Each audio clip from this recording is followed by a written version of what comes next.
살아야 하는 이유입니다. 살아가는 여러 이유들이 있을 겁니다. 사람들마다. 왜 살까?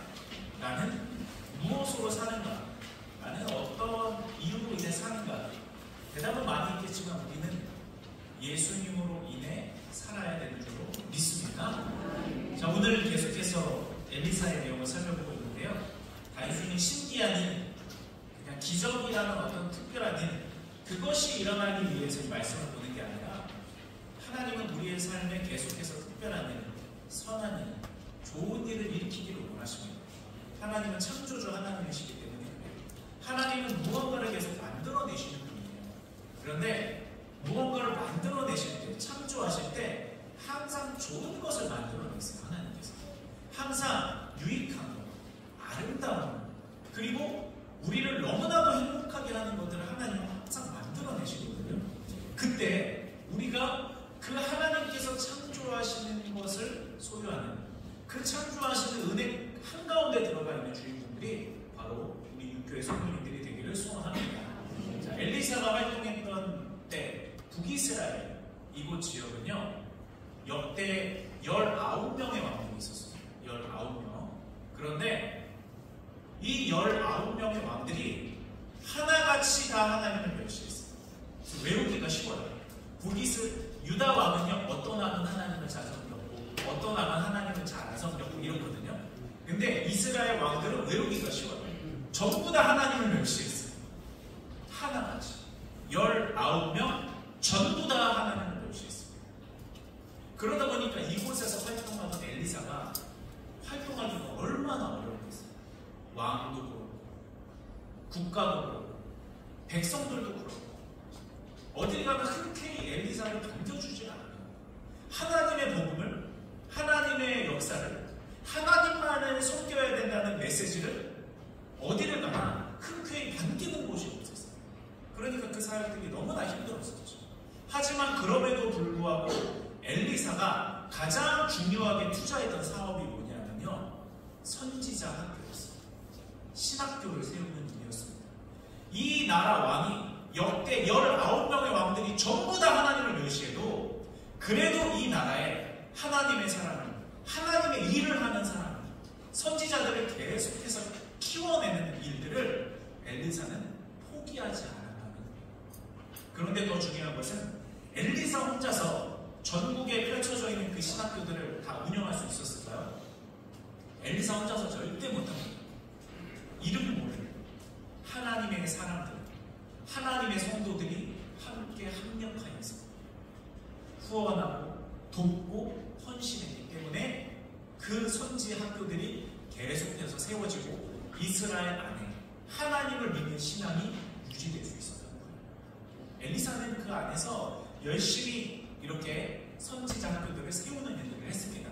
그러다가 원래 주 활동 무대는 갈멜산이었어요. 자, 그런데 이번에는 길갈이라는 곳까지 내려와서 이곳에 선지 학교를 세우고 돌아다니면서 계속 격려하는 거예요. 그래서 이번에 길갈이라는 곳으로 와서 격려를 하고 있는데 이때 무슨 일이 일어나냐면 이 길갈이라는 곳에 아주 심각한 흉년이 됩니다. 흉년. 이 길갈은 요단강 옆이에요. 그렇기 때문에 물을 상대적으로 쉽게 구할 수 있는 곳입니다. 하지만 그럼에도 불구하고 흉년이 들었다는 것은 이 나라에 어마어마한 가난함이 찾아왔다는 거예요. 자, 그러다 보니까 이 선지자 생도들이, 이 신학교들이 먹을 게 없는 거예요. 이들이 무슨 밭을 많이 소유해서 농사를 지었겠어요? 아니면 커다란 장사나 사업을 했겠어요? 성도들이 주는 헌금을 가지고 그것으로 하나님 말씀 배우고 그것으로 복음 전하고 그것으로 구제하고 그런 일들을 하지 않았겠습니까? 그런데 온 나라에 흉년이 찾아오다 보니까 이 선지자 성도들이 다 굶어 죽게 생겼어요. 살 길이 막막했습니다. 그런데 이때 엘리사 대선지자가 이해되지 않는 명령을 해요. 항상 이 명령이라는 것은, 지시라는 것은 상식적이어야 되고 또 납득이 돼야지 밑에 사람들의 동의를 얻지 않습니까? 그런데 이 엘리사가 전혀 납득되지 않고 동의되지 않는 이상한 명령을 하게 됩니다. 열왕기하 4장 38절의 내용인데요. 엘리사가 다시 길갈에 이르니 그 땅에 흉년이 들었는데 선지자의 제자들이 엘리사의 앞에 앉으니까 먹을 게 없어서 같이 앉아 있는 거예요. 어떻게 할까? 우리 뭘 할까? 앉아 있는 겁니다. 그런데 그때 엘리사가 자기 사환에게, 수종드는 이제 어떤 수석 선지자 보조 이렇게 생각하시면 좋을 것 같아요. 사환에게 이르되 뭘 벌라고 하죠? 큰 솥을 벌어요. 큰 솥을 걸고 선지자의 제자들을 위하여 국을 끓이라. 자, 지금 먹을 것이 있습니까? 없습니까? 먹을 게 없어요. 그런데 냄비를 걸라 해도 좀 이해가 안 되는데 무슨 솥을 걸라고요? 큰 솥을 걸어요. 아주 커다란 솥을 걸어서 선지자 생도들, 그들의 가족까지 다 먹을 수 있는 어마어마한 큰 솥을 딱 걸고 거기에 불을 지피는 거예요. 이해가 되시나요? 먹을 게 하나도 없어요 지금. 근데 솥을 걸라는 거예요. 이해가 되죠? 그런데 여러분, 예수님께서도요 이와 같은 말씀을 하신 적이 있어요. 어느 날 예수님께서 이제 백성들에게 하나님 나라 복음을 가르치는데 남자만 5,000명 되는 사람이 모였습니다. 무슨 사건인지 대략 짐작이 되시죠? 그러니까 여성과 아이들까지 합치면 한 1만 명에서 1만 2천 명 정도, 2만 명까지도 볼 수 있는 그 인원들이 모인 거예요. 자, 그래서 열심히 성경을 보니까 예수님의 하나님 나라 복음도 듣고 병고침도 받고 여러 가지 은혜의 역사들을 체험하다 보니까 시간 가는 줄 몰랐던 거예요. 그래서 날이 저물게 됐어요.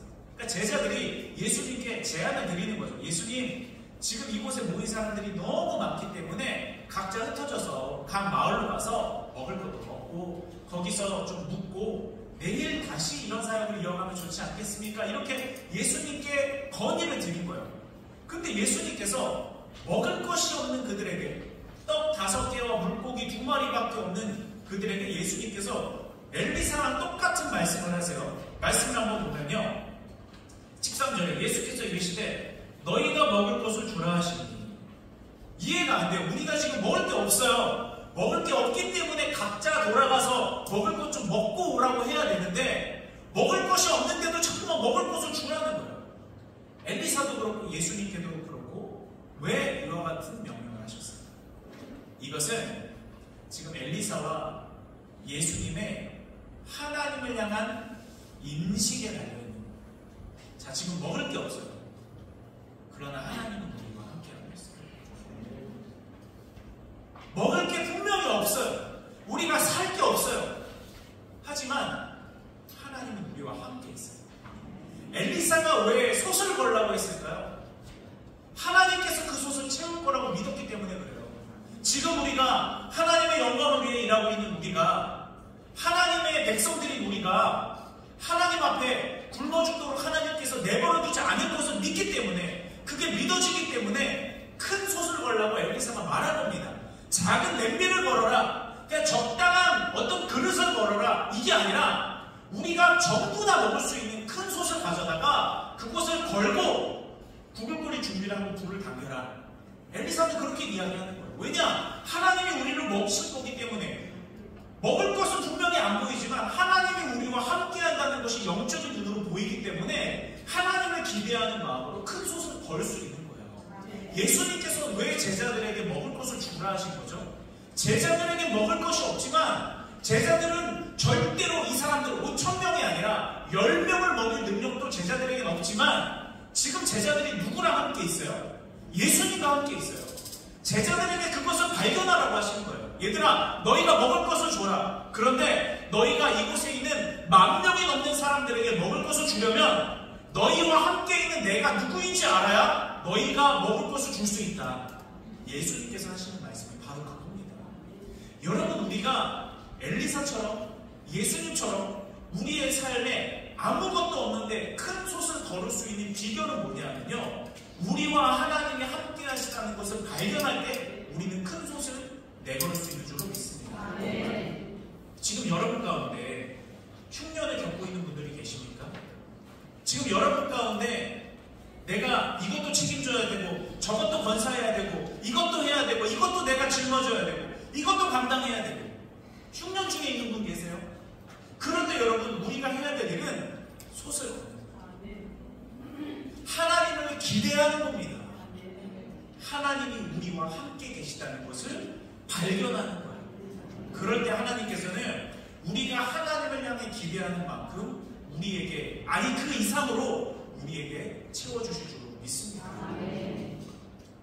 우리에게 흉년이 맞이됐다고 솥을 창고에 가둬두면 안 돼요. 하나님은 우리를 먹이실 능력이 있습니다. 하나님 그렇게 능력 없는 분 아니세요. 하나님은 우리의 문제를 해결할 수 있는 힘이 있으신 분이십니다.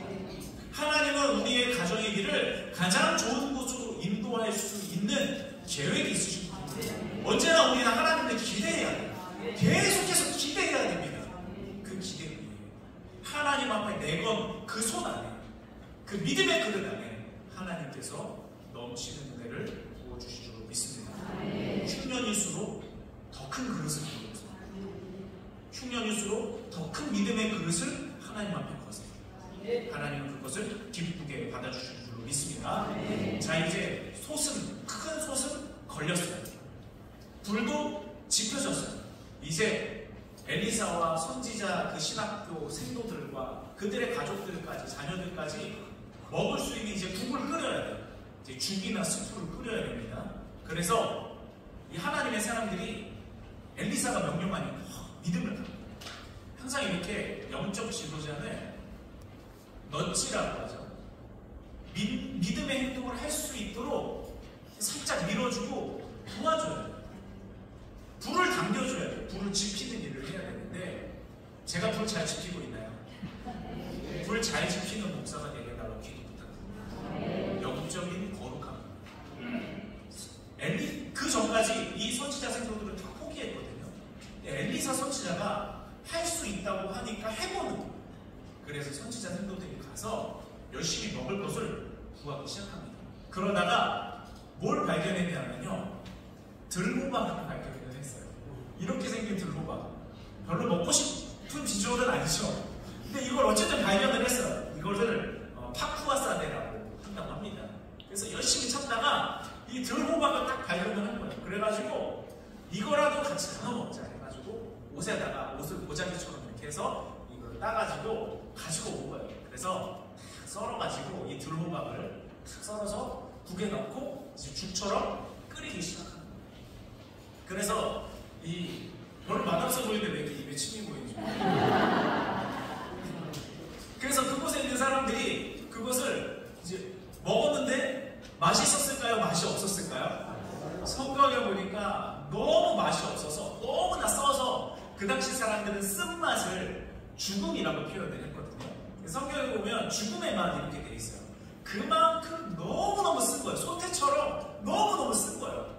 그리고 알고 보니까 이 들호박은요, 설사와 복통을 유발하는 성분도 들어가 있었던 거예요. 이 흉년에 아무도 안 따간 이유가 있습니다. 여러분, 아무도 안 따간 거는 이유가 있는 거예요. 근데 열심히 따와서 했더니 아니나 다를까 맛도 너무 쓰고, 그것을 먹은 사람들이 배가 살살 아프기 시작하는 거예요. 즉 그곳에 있는 선지자 생도들이 더 실망을 한 거죠. 더 실망을 한 거예요. 이 죽한 그릇 들고 그것을 서로 눈을 맞추며 바라보면서, 우리가 하나님의 백성인데, 우리가 하나님의 일을 하는데 이 쓴 죽을 보면서 요즘 말로 현타가 오는 거죠. 너무나 실망감에 젖어 있는 것입니다. 자, 여러분, 여기서 우리가 예수로 살아야 되는 이유가 등장해요. 왜냐하면 우리가 큰 솥을 걸 수 있어요. 열심히 나가서 노력해서 찾아서 여기저기 내가 열심히 다니고 열심히 노력해가지고 들호박도 따올 수 있어요. 그리고 그것을 가지고 내가 죽을 쓸 수도 있어요. 하지만 결국에 그 준비된 모든 것을 의미 있게 만드는, 진짜 내 것으로 만들게 하는 그 역사는, 그 최종적인 허락은 하나님께 달려있는 것입니다. 아무리 모든 걸 다 준비했어도, 아무리 내가 노력으로 모든 걸 다 완벽하게 해놨어도요, 최종적으로 그것을 내 것으로 만들게 하시는 분, 최종적으로 그것을 온전케 하시는 분, 최종적으로 그것을 허락하시고 성사하시는 분은 바로 하나님이신 줄 믿습니다. 그래서 우리는 예수님으로 살아야 돼요. 세상 사람들도요, 흉년에 솥을 걸 수 있어요. 세상 사람들도요, 하나님을 전혀 모르는 사람들도요, 열심히 노력해서 들호박을 한 움큼 따올 수 있어요. 하지만 그것을 먹을 수 있게 하시고, 그것을 내 것이 되게 하시고, 그것을 은혜 되게 하시는 분은 결국에 하나님이세요. 그 끝에 가서 결말을 책임지시는 분, 그분이 바로 하나님이기 때문에 우리가 예수 그리스도를 믿는 믿음을 가졌을 때 진짜 그 모든 것이 우리에게 참된 의미가 있어지기 때문에 우리는 결국에 예수님으로 인해 살아가야 되는 줄로 믿습니다. 제가 지난번에 우리 기독실업인 한국대회 울산 다녀왔는데 거기 추강사분들이 많이 있으셨어요. 그래서 이찬수 목사님도 있으셨고 어떤 유명한 기업가도 미술가도 또 수원대 교수님으로 있는 구균종 테너 그분도 있고 많은 강사가 있었어요. 근데 그 중에 제게 큰 울림이 있었던 강사 한 분은 누구냐면 애터미 회사 들어보셨죠? 그 회사의 회장님이에요. 박한일 장로님인데요. 그분이 이제 50세 때 그 애터미를 시작하셨거든요. 근데 지금 올해 매출이 1조 2천억이에요. 50세 때 시작했는데 이만큼 확 키우시는 거예요. 그런데 그분이 50세 때 사업을 시작하신 이유가 있어요. 그 전까지 아주 많이 망했던 거예요. 그리고 나서 50세 때 가남 거의 말기까지 와가지고 많은 제공품들을 이렇게 집안에 쌓아놓고 죽을 날을 기다리는 거예요. 근데 그때 그 장로님이 뭘 했냐면 내가 지금 이 제공품들을 가득 쌓아놓고 이대로 죽어서 천국 가면 내가 하나님 볼 날이 없는 것 같아요. 그래서 그때부터 뭘 했냐면 그 많이 쌓인 제공품들을 가지고 예전에는 이것을 어떻게 잘 팔아서 내가 얼마나 돈을 벌까 그것을 생각을 했거든요. 근데 이분이 가난 말기가 돼가지고 이제 사업이 다 망하고 그때가 돼서야 그 제공품들을 가지고 전도를 하셨어요. 칫솔을 주면서 이 가격에 반값으로 막 주면서 가성비가 좋잖아요. 그래서 칫솔도 주면서 어떤 화장품도 주면서 뭐도 주면서 반값으로 이렇게 싸게 해서 주니까 사람들이 그것을 많이 사는 거예요. 그리고 그것을 사면서 이 장로님이 전하는 복음을 듣는 거예요. 왜냐하면 그걸 들어야 이 사람이 싸게 넘겨주기 때문에. 그래서 그것을 듣다 보니까 이 사람들 중에 전도가 되는 사람들이 많아졌고 또 물건을 써보니까 괜찮거든요. 그러니까 정식으로 또 주문을 하게 되고 그래가지고 사업이 일어나게 돼요. 이전까지 내가 이걸 이렇게 팔아서 이만큼 돈을 벌어야 되겠다. 그거에만 몰두했을 때는 이분에게 돈이 모이지가 않아요. 굉장히 비상한 분이고 투자자도 많았고 할 수 있는 능력도 있었는데 돈이 모이질 않았어요. 그런데 방향을 바꾸는 거죠. 내가 이거 가지고 전도하자. 내가 이거 가지고 하나님의 일을 하자. 그걸로 노선을 바꾼 순간 내가 원치 않았던 내가 생각하지 않았던 하나님이 주시는 복이 이분 가운데 밀려 들어오기 시작한 거예요. 그래서 이분이 지금 하는 일이 뭐냐면 그 사업체 안에 사모, 그러니까 회사 안에 목사님들을 여러 명을 두고 이렇게 교육하는 곳마다 복음을 전하고 또 크리스천 학교들을 세우는 일들을 많이 하고 있어요. 이와 같이 우리가 아무리 능력이 있어도 아무리 준비를 많이 해도 아무리 대단하고 완벽한 플랜을 세워도 그것을 결국에는 이루게 하시는 분, 그것을 결국에 되게 하시는 분, 그분은 바로 하나님이신 줄로 믿습니다. 울산에 무정교회라는 교회가 있거든요. 울산에 제일 큰 교회예요. 그 교회 목사님도 강사로 오셨는데 그분의 간증은 딱 한마디였어요. 저한테 되게 은혜가 되더라고요. 여러분 목회는 하는 게 아니라 되는 겁니다. 그러더라고요. 아무리 열심히 하려고 했는데 잘 안 되더래요. 그런데 하나님이 되게 하시니까 되더래요. 되게 은혜가 되더라고요. 그렇다. 우리가 열심히 하는 노력을 폄하하는 것도 아니고 열심히 하는 노력을 소홀히 해야 되는 것도 아니에요.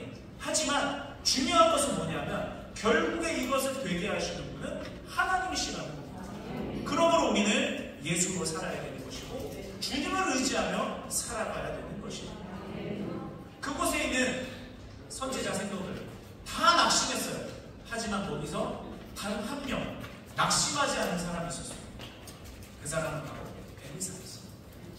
여러분 가정에 때로 어떤 일들이 생길 때 모두가 낙심할 때 절대로 낙심하지 마시기 바랍니다. 내가 최고의 보루가 되어야 되는 거예요. 내 마음으로는 낙심이 돼도 낙심되는 표정은 지으면 안 돼요. 하나님이 나와 함께 하실 거야 라는 표정을 보여주세요. 그런 얼굴을 보여주세요. 하나님께서 그 가운데 역사하실 거예요. 그리고 엘리사가 뒤이어서 말합니다. 4장 41절에 보니까 엘리사가 이르되 그러면 가루를 가져오라 하여 솥에 던지고 이르되 퍼다가 무리에게 주어 먹게 하라 하매 이에 솥 가운데 독이 없어지나. 어떤 가루를 가져와서 뿌리게 해요. 그랬더니 그 안에 있던 독이 완전히 사라지게 된 거예요. 그래서 어떤 분은 이 가루가 무슨 효능이 있는 걸까 이렇게 생각을 하는데, 원어를 살펴보면 일반적인 서민들이 쓰는 밀가루, 그것을 뜻합니다. 따라서 이 가루의 능력이 있는 것이 아니라 하나님께서 역사한다는 상징을 보여주기 위한 도구인 거예요. 모세가 홍해 바다를 가를 때 지팡이로 딱 가르잖아요. 지팡이가 없어도 갈라지지만 지팡이로 갈랐습니다. 하나님이 함께한다는 걸 보여주기 위해서. 마찬가지예요. 이 가루도 가루 자체의 효능이 있는 것이 아니라, 생각해보세요. 큰 솥을 가루 한 줌 뿌린다고 쓴맛하고 모든 독성이, 거기 무슨 성분이 들어있는지도 모르는데 싹 없어진다는 게 요즘 현대기술로도 쉽지 않잖아요. 근데 이 당시에 그렇게 했다는 거는 그냥 어떤 특별한 효능이 있다는 게 아니라 하나님의 역사를 상징하는 모습이었어요. 엘리사는 끝까지 기대했어요. 포기하지 않았어요. 우리는 할 수 없지만 하나님은 할 수 있다고 생각했습니다. 하나님이 우리에게 솥을 걸게 하시고, 비록 들호박이지만 먹지 못하는 것이지만 그래도 이것을 우리에게 허락하시고, 그 모든 과정을 볼 때 하나님께서 우리를 반드시 책임지실 거다, 우리에게 반드시 먹이실 거다라는 끝까지 선하신 하나님을 신뢰하는 확신이 있었어요. 끝까지 신뢰했습니다. 중간에 포기하지 않았어요. 여러분, 우리 그리스도인은 끝까지 가서 이기는 사람들이에요. 끝까지 가서 승리하는 사람들입니다. 끝까지 가면 우리 그리스도인들이 다 이겨요. 그렇기 때문에 엘리사는 포기하지 않아요. 그러자 하나님께서 이 엘리사의 믿음대로 그 커다란 솥에 걸린 그 양식이 전에는 쓸모없는 음식이었지만 이제는 그곳에 있는 모든 사람들의 영양 넘치는 식사가 될 수 있었고요. 이것을 먹고 힘을 얻어 더 하나님의 영광을 위한 일을 할 수 있었던 것입니다. 여러분, 그렇기 때문에 최종적으로 되게 하시는 분, 우리 주 하나님, 우리 주 예수 그리스도를 믿고 의지해야 되는 줄 믿습니다. 자, 그런데 여기서 우리는 한 걸음 더 나가요. 단순히 우리의 삶에 어떤 일이 성사되는 그것을 넘어서서 우리는 영혼의 문제를 생각할 수 있어요. 누가복음 12장 20절에서 21절은 이렇게 말해요. 제가 참 좋아하는 구절인데, 하나님은 이르시되 어리석은 자여 오늘 밤에 내 영혼을 도로 찾으리니 그러면 내 준비한 것이 누구의 것이 되겠느냐 하셨습니다. 자기를 위하여 재물을 쌓아두고 하나님께 대하여 부여하지 못한 자가 이와 같으니라. 아멘. 우리의 삶의 모든 것을 의미 있게 하시고 온전케 하시고 완전케 하시고 진정한 나의 영원한 소유가 되게 하시는 그 하나님, 우리의 영혼을 구원하시는 예수 그리스도의 놀라운 능력의 손길, 우리가 그것을 의지하며 살아가야 돼요. 구원의 감격을 의지하고 하나님의 자녀로서 살아갈 때 우리의 삶이 진정으로 하나님께서 주시는 평안과 충만과 행복으로 채워지게 되는 줄로 믿습니다. 우리 같이 읽어볼까요? 시작. 우리는 예수로 살고 예수의 구원의 힘으로 살아야 한다. 우리에게 다른 생존법은 없다. 이것을 회복하는 시간 되기를 주님의 이름으로 축원합니다. 나와 나의 삶과 나의 가정과 또 주의 은혜가 필요한 곳에 예수께서 충만하게 임재하셔서 그곳에